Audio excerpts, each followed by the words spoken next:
आज के दिन मैं यूं कहना चाह रहा हूं कि हरियाणा का मानचित्र इलेक्शन के बाद बदलेगा। और जो लोग यूं कह रहे हैं कि भूपेंद्र सिंह हुड्डा चीफ मिनिस्टर बनेंगे, अरे बनने हम देंगे तो बनेंगे ना, नहीं कैसे बनेंगे? कोई बहम में ना रहे। कहाँ हुआ विकास, कहाँ हुआ विकास, हमें तो कहीं नजर नहीं आता। तो मैंने वहां पर बोलते हुए कहा कि मैंने अंधों का इलाज कराने का भी इंतजाम किया। मैं हरियाणा में भारतीय जनता पार्टी का सबसे वरिष्ठ विधायक, मैं 6 बार चुनाव लड़ चुका हूँ, जीत चुका हूँ और 7वीं बार मैं चुनाव लड़ रहा हूँ। मैंने आज तक अपनी पार्टी से कभी कुछ नहीं मांगा, परंतु इस बार सारे हरियाणा प्रदेश की जनता के कहने पर इस बार मैं अपनी वरिष्ठता के दम पर मैं मुख्यमंत्री पद का दावा करूँ। बनाना या ना बनाना ये हाईकमान का काम है, लेकिन अगर मुझे बनाते हैं मैं हरियाणा की तकदीर बदल दूंगा, मैं हरियाणा की तस्वीर बदल दूंगा। तो फिर ये हरियाणा प्रदेश की तस्वीर और तकदीर बदलने वाली नहीं है, ये भी नोट करके रख लीजिए विज साहब, क्योंकि हरियाणा प्रदेश में पहली बात तो ये है कि बीजेपी की सरकार ही आनी मुश्किल दिख रही है, और दूसरी बात ये है कि अगर सरकार बनती भी है तो हरियाणा प्रदेश के मुख्यमंत्री नायब सिंह सैनी ही होंगे, क्योंकि अमित शाह ने पहले ही बोल दिया है हरियाणा प्रदेश का चुनाव नायब सिंह सैनी के चेहरे पर लड़ा जाएगा। 7 बार के विधायक रहे अनिल विज अपनी सीनियरिटी पेश करते हैं, लेकिन वहीं जब नायब सिंह सैनी को मुख्यमंत्री बनाया जाता है तो आप चुप रहते हैं, और उस समय कोई भी आप तर्क देने से बचते हैं। वो बहुत सही समय था जब आप अपना बल और बुद्धि दिखा सकते थे, वही समय था आपके अपने जोर आजमाइश का और आपके अपने शक्ति प्रदर्शन का, क्योंकि उस समय जब नायब सिंह सैनी को एकाएक टपकाया गया, हरियाणा प्रदेश वासियों के गले में बांधा गया, तो आप उस समय दावा पेश कर सकते थे, क्योंकि मनोहर लाल खट्टर को तो मुख्यमंत्री पद से हटाना ही था। बचे आप, जो कि आपका काम बोलता है। हरियाणा प्रदेश वासियों ने देखा है किस तरीके से अनिल विज विकास पुरुष हैं और काम के दम पर ही वो जीतते आ रहे हैं। हरियाणा में कांग्रेस की तरह अगर इसी तरह मुख्यमंत्री पद की लड़ाई रही तो वाकई में फिर बीजेपी की सरकार बनना मुश्किल हो जाएगा।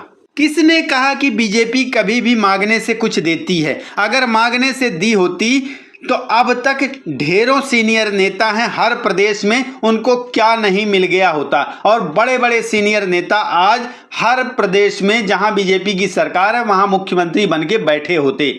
यहां तक कि जो सीनियर होते हैं बल्कि उनको तो अब साइड लगा के किसी नए चेहरे को जातिगत समीकरण बिठाकर बीजेपी अपना मुख्यमंत्री बनाती है।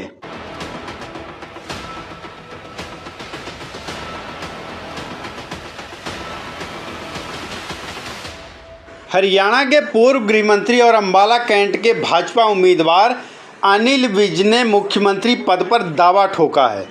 उन्होंने रविवार को प्रेस कॉन्फ्रेंस की, इसमें विधायक मंत्री रहते हुए खुद के कराए गए काम गिनवाए। विज ने कहा कि मैं सबसे सीनियर नेता हूं और अपनी सीनियरिटी के दम पर मुख्यमंत्री बनने का दावा पेश करूंगा। पार्टी बनाती है या नहीं बनाती यह उनका फैसला है। विज से पहले गुरुग्राम के सांसद और केंद्रीय मंत्री राव इंद्रजीत सिंह भी सीएम पद के लिए अपना दावा पेश कर चुके हैं। 29 जून 2024 को केंद्रीय गृह मंत्री अमित शाह ने पंचकूला में नायब सैनी के चेहरे पर हरियाणा विधानसभा चुनाव लड़ने की बात कही थी। इसके बावजूद हरियाणा के कई सीनियर लीडर सैनी के नाम पर नाराजगी जता रहे हैं। विज ने कहा कि मैंने आज तक कोई पद नहीं मांगा है, लेकिन आज दावा पेश कर रहा हूं। अगर पार्टी ने मुझे सीएम बना दिया तो मैं हरियाणा की तकदीर एवं तस्वीर बदल दूंगा। इसी साल हुए लोकसभा चुनाव से पहले बीजेपी ने मनोहर लाल खट्टर को हटाकर नायब सैनी को हरियाणा का मुख्यमंत्री बनाया था। तब भी सैनी की ताजपोशी से अनिल विज नाराज हो गए थे।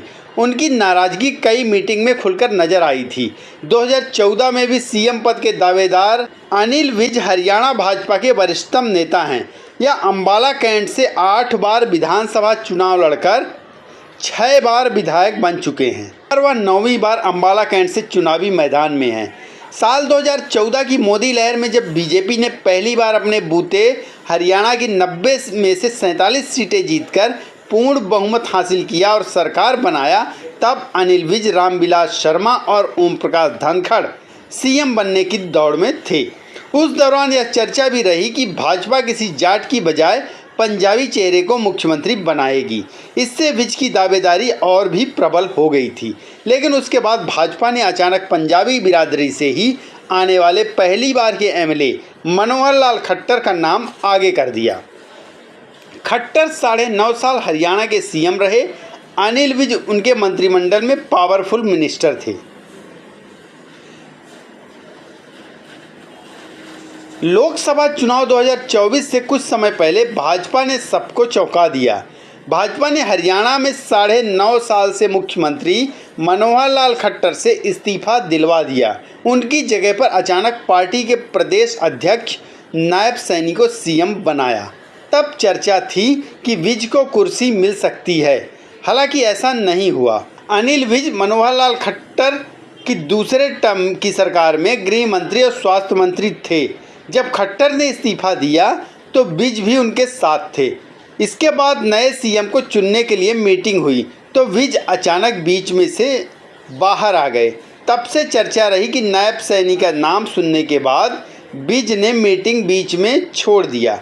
इसके बाद विज का नाम सीएम सैनी के मंत्रिमंडल में भी था, लेकिन विज ने मंत्री पद लेने से इनकार कर दिया।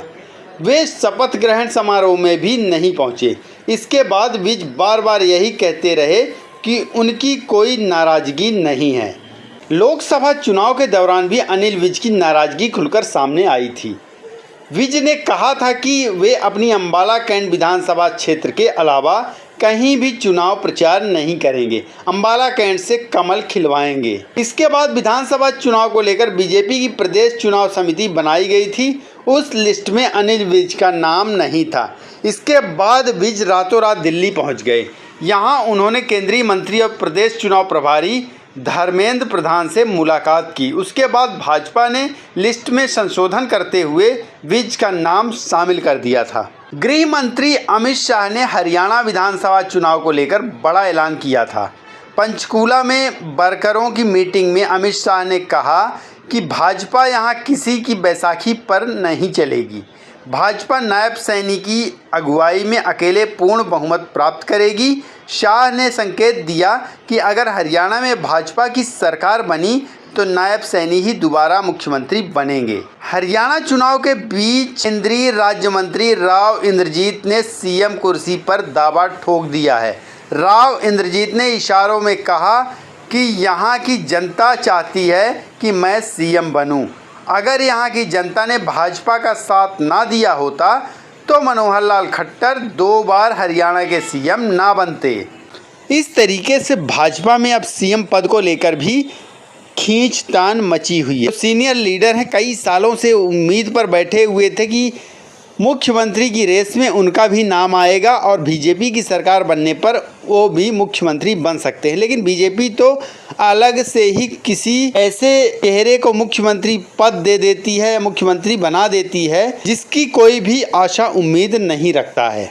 जानकारी पूर्वक वीडियोस के लिए चैनल को सब्सक्राइब करना होगा। चैनल को सब्सक्राइब कर लीजिए, फ्री में है। वीडियोस को लाइक करें, शेयर करें और हाँ, कमेंट बॉक्स पर अपने विचार कमेंट अवश्य व्यक्त करें। बहुत बहुत धन्यवाद। नमस्कार।